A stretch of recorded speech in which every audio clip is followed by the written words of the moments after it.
Bisik doa waktu pagi dan doa hari siang, bisik doa malam sunyi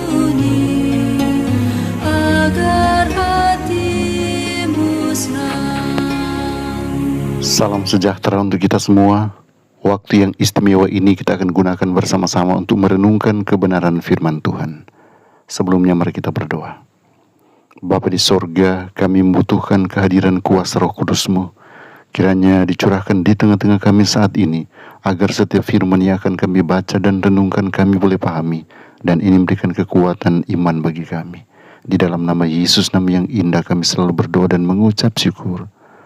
Amin. Renungan hari ini berjudul Rumah Sakit untuk Orang Berdosa. Et inti Dotarik pasal 7 ayat yang ke-14. Dan umatku yang atasnya namaku disebut, merendahkan diri, berdoa dan mencari wajahku, lalu berbalik dari jalan-jalannya yang jahat, maka aku akan mendengarkan doa mereka dan mengampuni dosa mereka, serta memulihkan negeri mereka. Saya takut dan benci terhadap rumah sakit. Saya mengenal mereka terlalu dekat. Sebagai seorang anak penderita asma parah di California yang berkabut, saya mengunjungi ruangan unit gawat darurat di Rumah Sakit Santo Francis secara rutin sampai-sampai saya dan para perawat saling menyapa dengan nama satu sama lain.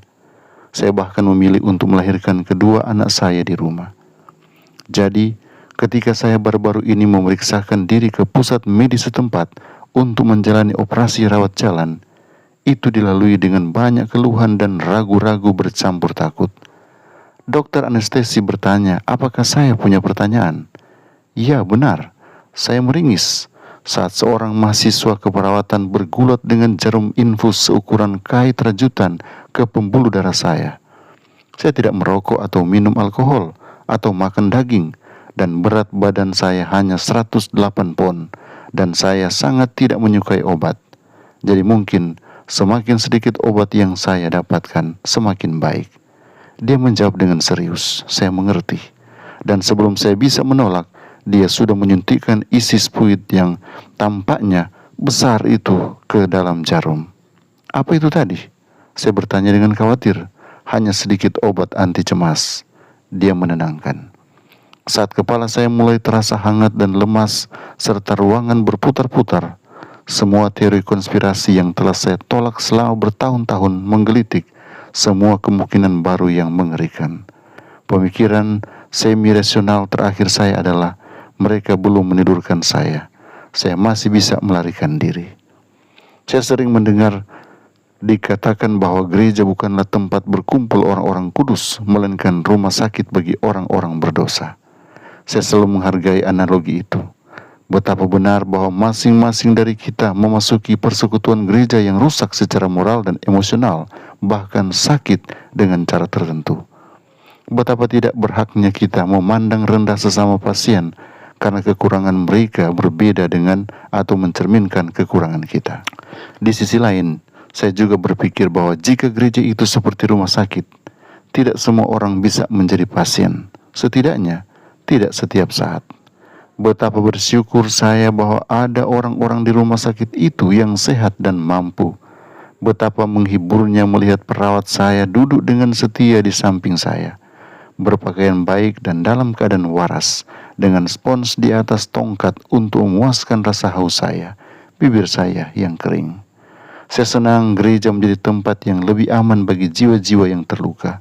Senang rasanya merasakan dinginnya penolakan secara legisme digantikan oleh kehangatan rohani dan kejujuran emosional. Saya harap kita tidak berhenti sejenak dalam perjalanan menuju pemulihan. Tuhan, bantulah saya untuk menjadi penyembuh jiwa-jiwa yang terluka dalam keluarga, gereja, dan masyarakat. Tuhan Yesus memberkati kita semua. Mari kita berdoa. Bapa di sorga, kami datang dengan penuh ucapan syukur karena penyertaan-Mu yang sempurna yang kami rasakan. Ada kekuatan iman yang kami peroleh, ada sukacita yang kami boleh rasakan.